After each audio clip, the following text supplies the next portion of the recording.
I'm that girl who is so excited to be here with you once again, to be able to share my humor and my metaphysics.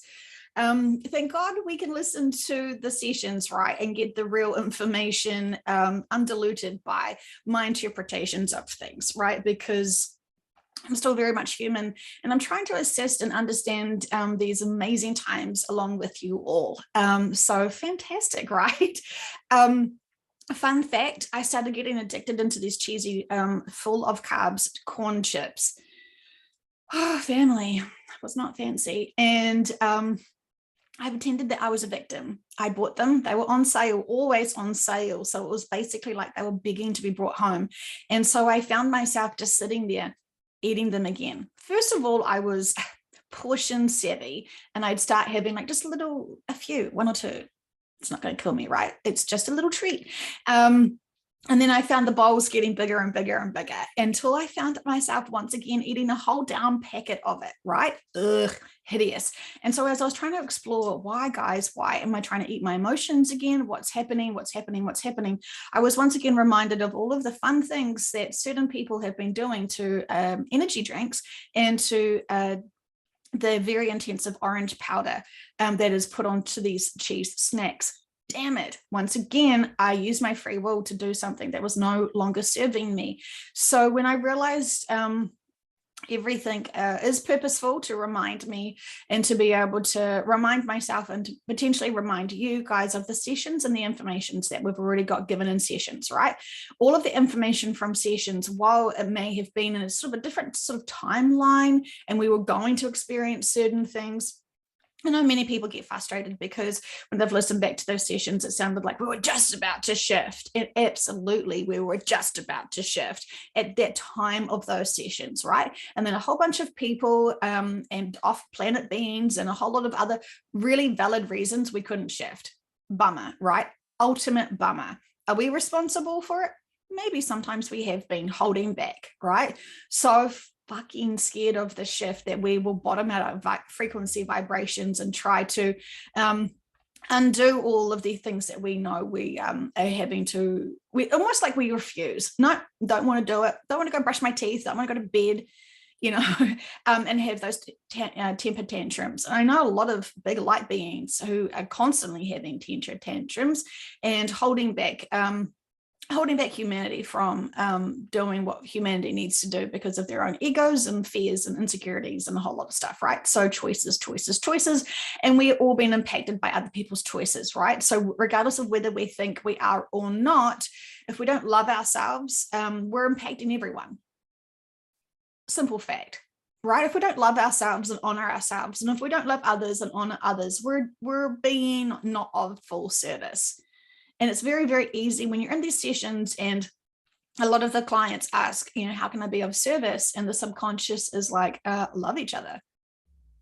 And then you can feel, because the client has got so many lessons and experiences and challenges to empower themselves, and they haven't quite got there. So they're not still seeing the big lessons and the big purposes of why they had to experience certain things. The thought of loving that big, prickly, effing cactus who has been the bane of their existence for so long, the subconscious will say, if you're still hating on that person, if you're still, you know, looping and thinking about that person and being really angry towards that person, it's not killing them, it's not impacting them, it's just killing you. It is kind of like that saying, you know, you're drinking poison thinking that it's going to impact that person, but when really you're creating and rethinking about that person and you're creating lots and lots of density within yourself, and you're poisoning yourself. That person's living their best fantasy dreams and their 3D jazz handsing and having so much joy and being around really great people, and you're there sitting there very bitter and twisted trying to be a big light worker, you know. So it's choices. So whatever's ticking and holding you back. And so anyway, getting back to me, it's all about me today. So brace yourselves while you're probably in the comfort of your own home in your pajamas. Love that for you. So anyway, second cup of coffee today, living for it. It's such a beautiful day today, and it has been such a beautiful day for many days here where I'm living. So, you know, I'm celebrating that. So Anyway, suddenly remembered about the other agendas of the food, right? Remembering that there is food shortages for really big, important reasons. And it's not to keep you in fear. It's not to make you freak out. It's about you starting to realize what your relationship with food is, right? Are you hoarding food because you're an emotional hoarder? How do you use food, right? We've discovered this and explored this in many QHHT sessions with clients that are public that you can hear, and BQH sessions anyway, about how we represent and how we misuse or abuse food. And it's really a representation of how we treat and deal with love for self, right? So if we are trying to eat as much as we possibly can, why don't we try to love ourselves as much as we possibly can? How do you represent food? Is a celebration? Are you treating yourself? Are you constantly needing treats, which is food? And is it possible that you could be needing lots of love? So anyway, if you still need me to expand on this and explore on this, let me know. I'm more than happy to help anyone be able to understand things more. And if you're struggling with something, chances are a few other people are as well. So remind me if there is something that I still need to unpack in these sessions, so I can help these little conversations that we're having together, so I can help. I'm always wanting to help. And, sometimes when we have to face our fears, that is the big stepping forward, right? So there's that. So anyway, when I suddenly remembered about this cheese, so there is a being, and there's many beings who have different agendas for humanity, right? And it's always to disempower us in one way or another. We know it's in our air, we know it's in our water, we know it's in our foods, we know it's in our drinks, we know it's in our social media, we know it's, it's everywhere. There is not one pure industry, unfortunately. There's not one pure, apart from when you actually remove yourselves from everything and go into nature and go camping. That's when you sort of get the real, without data, without Wi-Fi, and potentially just with a few people.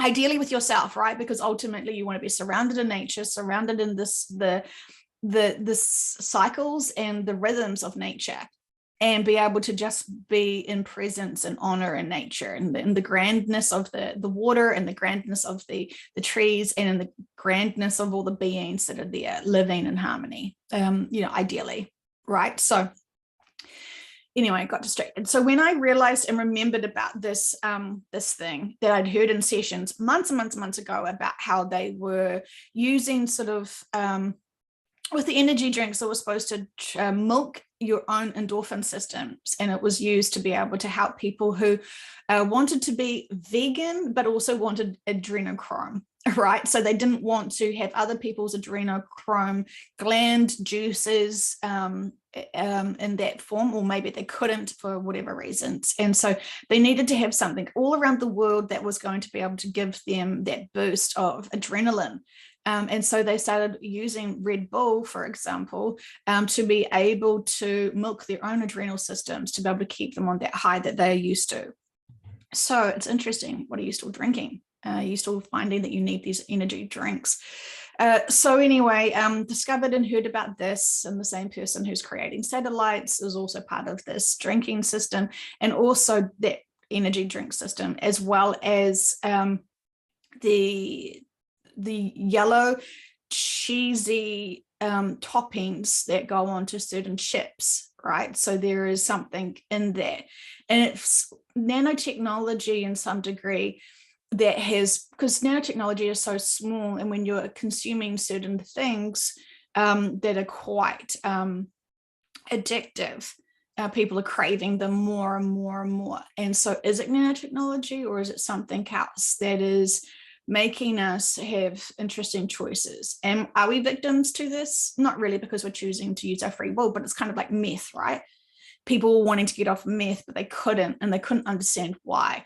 So I'd like to explore this more, but when I realized that I was starting to get quite addicted to these chips again, because I understand Coke is addictive, Coca-Cola and Pepsi and all those caffeinated drinks, they're very addictive. And I was curious, why again am I addicted to this type of chip? Is it because I'm remembering that I ate it as a child, or something else, right? So as soon as I thought, oh gosh, this isn't really cool. That's right. I forgot about that information in sessions. And when I've tried to live a really pure, clean, healthy life, the best I can, you still have interesting habits. And I don't know why I started buying those chips again, because I know that that's kind of like my gateway. Anyway, as soon as I'm going to get to the point, as soon as I remembered, oh, that's right. I remembered about the cheesy, so the yellow toppings. So, and it was almost kind of like, when you make that macaroni and cheese packet stuff and it's like really intensive, like almost an orange flavoring for the pasta. And so it's that macaroni and cheese. It's kind of, it reminded me of that, anything that's got that full-on intensive coloring, there was something not good in it. And we were warned about this. And I just sort of thought in time, gosh, but then you hear so much other stuff in sessions, you get kind of a bit overwhelmed with every single aspect of what you're supposed to be doing and helping and what's next kind of thing, and how to emotionally approach things. And this is why sometimes I think that the sessions should have been, I've never really edited sessions, right? So I trim sessions down, but I don't just add little bits and pieces in here and there. Sometimes there's smaller segments that are being posted, but when you have really like an hour-long session and there's heaps of questions and there's heaps of content, it can be very overwhelming to remember everything and apply everything. And usually there's one or two things that really stick out. When you go to listen back to those sessions, it will be interesting to see what else still sticks out, if anything, right? But sometimes people can swear to me, I have heard the session before, I know I've heard the session before, but there is big new information in there, Joe, and it wasn't there before, and it kind of freaks them out a little bit. And I'm like, oh no, definitely, it was there in the sessions. You're just now ready to hear it, which is always, yay for evolving and graduating to hear about the laser, for example, right? Lots of my clients have not actually heard about the laser at all in any sessions. Interesting, right? Interesting. So when the subconscious talks about the laser event coming in the session and the client is under and relaxed and, is channeling the subconscious, and then they go back and listen to the session and then they're like, excuse me, Joe, what the F is the laser event? Why is my subconscious talking to me about the laser event? It's quite shocking. And then I'm like, oh, have you not heard about the laser event in sessions? And they're like, I've listened to every single session you've done. And I'm like, okay, that's, okay, yeah, there's a laser event. And what we keep hearing in sessions, and we continually hear in sessions, is it's going to be a very big, impactful experience for all of all beings that are on the planet at the time. Unfortunate, right? And when the laser event happens after that, that's what we consider the old Earth time. And we know that the laser event isn't going to physically impact all of the countries in this world, but we have heard that it will be heard around the world, that the atmosphere will be turned into a speaker and it will be the event that we hear around the world. And as we know, because we can communicate with each other and really quickly and fast, if you don't physically hear it because you're in the shower or you've got headphones on or you're sleeping or something else, you will still hear about the event very quickly afterwards. One way or another, you will hear it. The whole world will hear this event. Anyway, and it's unfortunate. It's really unfortunate that it has to get to this. So anyway, that always sort of feels like it bottoms out my vibration when I think about that, because it just feels so unnecessary that it would have to occur. But then, we've asked many times in sessions, we've begged that they could stop this. We've begged for something else. We've done a whole lot of stuff, right? We've been there. We've heard those sessions. We remember those ones, right? So, and it's still occurring. Again, if there was something that big that came out of a session that I felt like, well, this is breaking news. This is really exciting. This is changing everything that we, we've heard so much in sessions, right? If there was a big change of information from sessions, I would definitely be sharing it. But right now it's confirmation of everything we've ever heard, plus more disclosures. So we have to be prepared for all disclosures, right? Whatever that looks like, whatever that feels like, and whatever that is, we should be in balance and neutral to be able to be prepared for everything. I don't really want to keep sharing session informations when we know that things change and timelines change, potentially, if you want to call it timelines. But, we're still waiting for these things to occur and happen, as certain experiences need to happen first. Certain companies need to be bought, and certain other people, influencers, need to be removed from their positions of power, and a whole lot of that sort of stuff, right? So everything is all going to be divine timing. Absolutely, it's going to be. We can trust that. We have faith. And there was a really big 2 words that came out from the session yesterday that I said, which was faith and love. And they kept saying to me afterwards, people have to have faith and love faith, love being in faith. And have love to be in faith, and faith and love. And it's like this cycle, right? Love, having faith, have faith and love. And they just keeps looping that. And that was not for me. That was all for you guys. So whoever is still struggling, we have to remember we're not here alone. While we think we are having these experiences in 3D, that's the illusion that we have to empower ourselves through ourselves, by ourselves, right? Our guides can't expose themselves to us fully, because they ultimately are, holding onto the trike while we're pretending to start learning how to bike for the first time and get our confidence and courage and focus on our direction and not get distracted by other things and fall over ourselves, right? While they're still holding onto the trike. And sometimes when we get and seem like we're really advanced and we know what we're doing, our guides will take off those training wheels, right? And so they're like, okay, they're ready. They're asking for big stuff. They're asking to be healed. They're asking to be, guided in the right directions. And so they'll take off our training wheels, which could be said, they take off our stepping stones, right? Our comforts. And they want us to really empower ourselves to be taking full control of the vehicle, fully focused and doing everything that we need to do to keep on our journey, to be guiding ourselves, to not wobble, to have full balance. Oh gosh, I can see how much they're loving this analogy right now. Life, 3D life, right? It is learning how to ride a fucking bike and not fall over. And now they're having a joke with me and saying, well, it could be worse. It could be running. So there's that. Anyway, sorry, I forgot to say, when I remembered about this, when first of all, I admitted to myself and acknowledged myself that I've got an addiction to these cheesy puff things, right? Really good, and not good at all. So I thought, right, okay, actually, now that I remembered that there was this other agenda with this cheese dust, I might just use my free will and see if I can, heal myself, or if there's anything that I need to do. I didn't think that I was vulnerable or anything like that. I don't really believe that I am a vulnerable victim to anything, because I don't choose to be. I feel, I feel really empowered with that. But then, of course, what have I done? I've made choices to eat something that really doesn't serve me. And so I just did a quick sweep, and I just set the intentions to remove anything that no longer serves me, and to be able to heal anything that needs to be healed from eating those cheesy puff things. And oh my gosh, I was not prepared for what happened next, which was I had this lightning bolt headache that came in from my left side and kind of just came in and just fractioned out, and like just the little electric buzzing things. And I was like, whoa, this is a searing headache. I never get headaches. And it was literally the same time that I wanted to be cleaned and healed from anything that no longer served me from these chips. So that's why I was sort of thinking, is this nanotechnology? Because we heard it in the chips, and I have to go back and listen to that session, or I could just do a session myself and ask about it.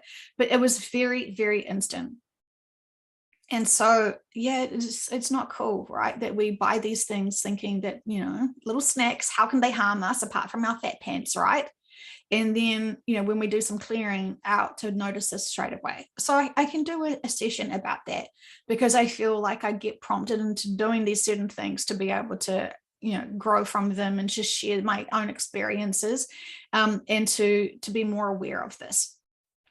So, even if it's just me and my teams working together to be able to understand this more, to help them do whatever they need to do, whatever they can do, it's always worth sharing as well, right? So interesting times.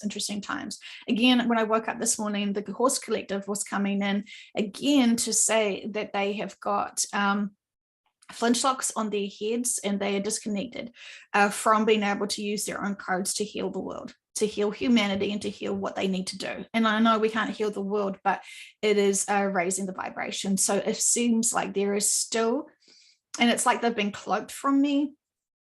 A certain collective has been trying to hide themselves from me. So it's very interesting. So it seems like as I was coming to now, and the information that they got that they wanted me to work with today was they want me to connect in with a draconian or a few draconians and be able to send them love and epiphanies to be able to notice some things that are not serving their communities, their collectives, and a whole lot of stuff, right? So they've been trying to hide themselves from me, which I think is very interesting. And so also for some reason, this horse or these horses have been. So I need to do some work today about that. So it's very interesting what is happening and what's coming out. Also something else I didn't really want to tell you guys because it just sounded really random, but there's this this energetics of this being. She's still kind of in a ghost-like form. Because she's still trying to make amends for some of the shit stuff that she's done. And so she died in a plane, and she's very, very firm about the fact that it was no accident. And her and her husband and a few of her people that were in her church and her son-in-law died. And it was really strange because I got all this information and that sort of stuff, and then had never heard of her before. Her hair style was very unique. But anyway, she came into she was around a lot, and I don't really feel like I wanted to she's still got her own inner work to do, so she's still got a lot of stuff that she needs to work through. And yeah, it's just strange, right? It's just strange times that there is so much that needs to be shared and that doesn't need to be shared. And it seems like even if you're a ghost and you haven't done your full life review and you haven't done your full healing, you kind of still have some hang-ups. And that's her journey and stuff. But I don't really want to be misused for that sort of stuff. And I certainly don't want to be like publicly talking about someone being murdered and all this sort of stuff. It's life contract stuff. And I haven't been motivated to explore it. Random, right? Super random. All in the days of my world. So it's really interesting times, right? Anyway. Yeah, it's hard to know sometimes what's the right direction when I feel like some collectives are trying to hide from me to be able to explore and see what else is going on there, and then getting these distractions from these other sort of lost little ghosts who've still got an agenda. It's just interesting, and I don't want to get distracted myself. And sometimes I feel like I have been wickedly distracted. Interesting use of terms of words, right? So I don't want to be distracted, but there's just so much. So, I feel like maybe I need to sort of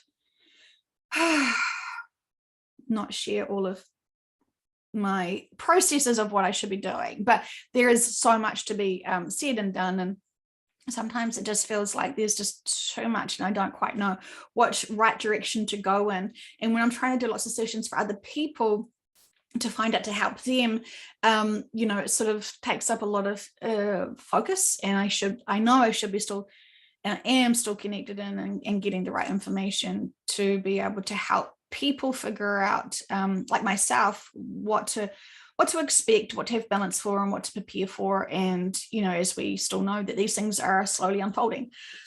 Interesting, right? Interesting. Probably not interesting for you guys to hear that, sorry. Anyway, random thing I want to share with you finally before I go for today is this. I have a degree in religion, right? So I was always interested in death and the processes of death and how to understand death. And, all different religions have different processes and opinions and perceptions about it. And so, when I was doing my art history, classical studies, and religion degree at university, it was really interesting to be able to explore the arts, because I felt like the arts told us so much about the truth of what was really going on from the perspective of the artist, blah, blah, blah, blah, blah. Right. So it's, it's always been interesting. I've always sort of followed what I've been really curious in and what I've been really interested in. And anyway, I was just talking 2 days ago to a practitioner, and we were sort of talking about Nostradamus, because he seems to coming in regularly recently, as well as Dolores Cannon keeps coming in regularly, to be able to sort of talk to us about certain things as, we're on this train, we're on this journey, we're on this bus trip, we're on this journey together, right? And we know that all is well. We know that we can't stop what's happening. We can't derail the train, but we know that there are some many stops along the way, right? Some people get off at those stops and, have a day trip and then decide to come back on the train and move forward. And so as a collective of humanity, the humanity is still being driven, taken, guided, whatever, to the destination of evolution. Right. And so, as we know, not everyone can go to the new earth. Some people need to have a lot of time to be healed and to process this and to release all that no longer serves them, blah, blah, blah, blah, blah. Right. Really significant stuff. So anyway, when I was talking to this other practitioner about Dolores and Nostradamus, sort of said, I had explored him quite a few times. It was really interesting. And I know that Dolores spent many years with him trying to understand what his quadrants really what the messages were there, what the lessons were there, and the information, right? Because it was all very significant and really helped her be able to help guide through group meditations and sharing his information and sharing her information.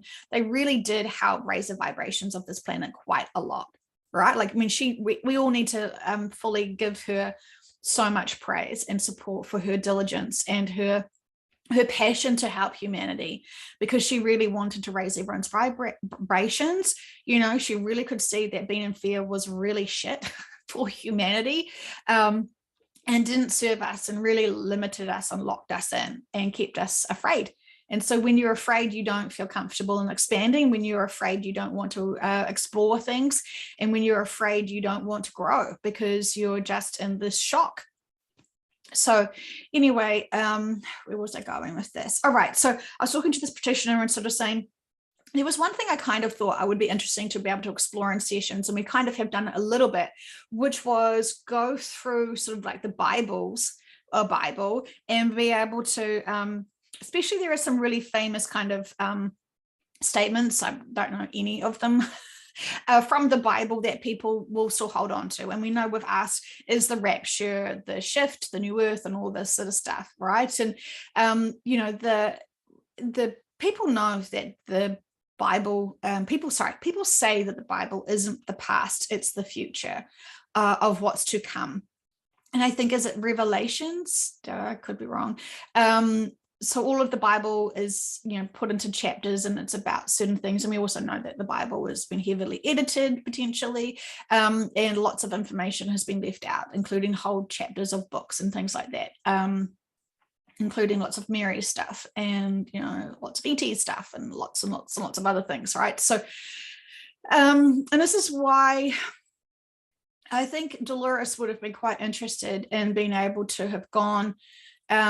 I think she would have been very open to have found someone who'd had a past lifetime, being someone in the Bible who's written parts of the Bible.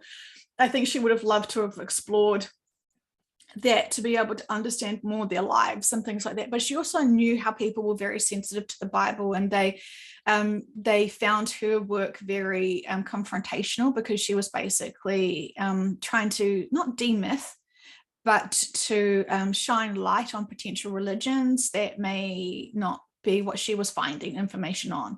She said that, she has told me in a session that, she's met God's gods. So when you're still wanting to have belief that there is just one being who is God and he's a man and all this sort of stuff, to find out that maybe he wasn't the only person or being that created humanity, that there was a whole collective and whole bunch of beings that created humanity and humanoids and all this sort of stuff. It kind of pushes your boundaries of your own faith system, and it can be a little bit sticky. So anyway, so I was sort of talking about that, and I haven't got a real busting desire to read the Bible or to do anything with the Bible. I sort of trust that the information that we get right now is the most significant, given that sometimes we are really close to bigger shifts happening, and then it sort of seems to be that people haven't picked up and stood up and empowered themselves and others, blah, blah, blah, blah, blah. And so we sort of don't seem to be able to be as close as we were. And it kind of seems like we get these expansions of time to be able to kind of get everyone on board this time. And then we get closer and closer, and it kind of seems like, no, it can't be this time either, because humanity is still not ready for it yet. And so we sort of seem like get really close and then really far away, and then really close and then really far away. And so we're still sort of in this pause hold pattern, waiting for humanity to awaken and to raise its vibration, and to have as many experiences as possible for them to be able to grow from it, and be able to empower themselves through some challenges. And so anyway, I was just talking to this practitioner about the Bible and thinking, gosh, if we had all this time, I probably could have, gone through the Bible and had my collectives, or, whomever clients' collectives, to be able to explain this. We could have called in certain beings who had written these books within the Bible, and, got to know them a bit more and understand them a bit more and all this sort of stuff. But, we don't have that much time left, sort of thing. And don't really have that big urge. And so I kind of set out that intention, like, well, maybe I should sort of try and look at a Bible or something and see what's going on there. But also, so I sort of set out the intentions, but I wasn't gagging for it, right? Like I didn't go online and order a book or anything like that, right? So the next day, we're at the beach with my family, and we walk past this, I don't even know how to describe it. It's like this enclosed bookshelf. And it's protected from the weather, and it's free library, books for all. And so it's a community project where you donate books and take books and blah, blah, blah, blah, blah, right? So sometimes people don't have library books, and it's a library cards if you're traveling, and this is a really popular beach destination that lots of people travel to. So if you're on holiday, grab a book, it's free kind of thing. So anyway, what do I walk past? The Bible, which cracks me up, right? So it's like, okay, and normally I would never take those sort of things, even though it's free for all. It's kind of like, well, I can buy my own sort of stuff, thanks. But it was literally this big conversation that I had the day before, and it's just like, oh my gosh, okay, so what's the universe wanting me to do? Obviously, right? So I open it up, and the very first thing it's talking about walking through the valley of death. And to be able to be comforted by a rod and something, and knowing that God's there, and all this sort of stuff. So it's just it's bizarre, but purposeful and significant at the same time. So potentially they want me to go through it and feel into what the messages are there, and how can we translate from a metaphysical perspective the actual Bible. Right? Like it kind of seems significant in some regards for those people who still love their Bibles or love their spirits. What was it? The Holy Spirit, the Trinity, those labels and words. The guides were saying the other day, the subconscious was saying the other day, it's us. It's us.